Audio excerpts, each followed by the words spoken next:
ধরো এক রাতে তুমি পুরনো জিনিস ঘাঁটতে গিয়ে তোমার দাদার রেখে যাওয়া একটি অদ্ভুত ঘড়ি খুঁজে পেলে। ঘড়িটার পেছনে লেখা ছিল, সময়কে বদলাতে চাইলে বোতাম চাপো।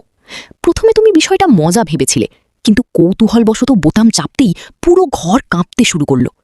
হঠাৎ চারপাশের সবকিছু বদলে গেল।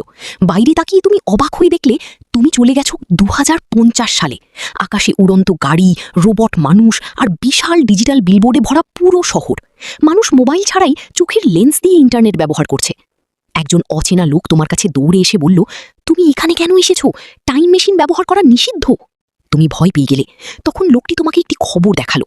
সেখানে তোমার ছবির নিচে লেখা, এই ব্যক্তি ভবিষ্যতে পৃথিবী ধ্বংসের কারণ হবে। তুমি হতবাক হয়ে গেলে। তুমি তো কিছুই করনি।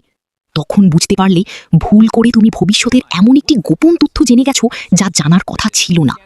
ঠিক তখনই তোমার হাতের ঘড়িটি লাল আলো জ্বালাতে শুরু করলো।